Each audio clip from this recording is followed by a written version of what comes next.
లోనంతా ఎతకడమే. నమ్మి మన కాడికొచ్చినారు. మనం కాకపోతే ఎవరు ఇలా కట్టం తీరుతారు? అట్టాగే. సరే, మీరు ఏడనే ఉండండి దొరా. నే బేగెళ్ళి అమ్మ దొరసాన్ని అడిగొత్తా. అలాగే. నువ్వు రాయే.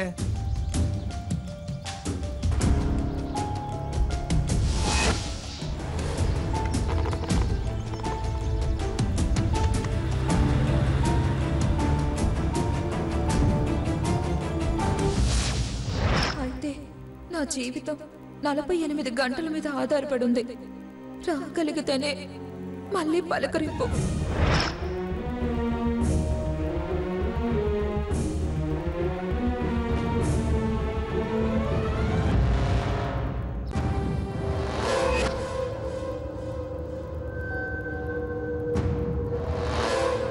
సాకేతను కాపురం చేశారు, దానికి సాక్ష్యం ఉంది కనుక 48 గంటలు టైం ఇస్తే నేరుగా నీ ముందే ప్రవేశపెడతాం. సాక్ష్యం తీసుకొస్తామని వెళ్ళారు.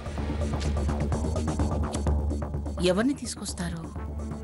అసలు నాకు స్వర్ణకి సంబంధమే లేదని సాకేత్ అంటుంటే ఈ సాక్ష్యం ఏమిటి, దానికి ఆ 3వ నెల కడుపు ఏమిటి?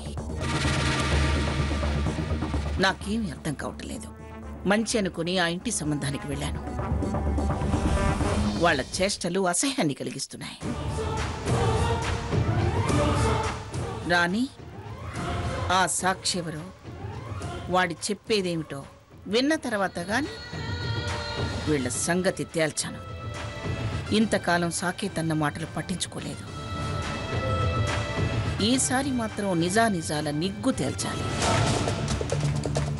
నాటకాలని తేలితే స్వర్ణే కాదు, సీతారఘురాముల దరిద్రం కూడా వదిలిపోతుంది.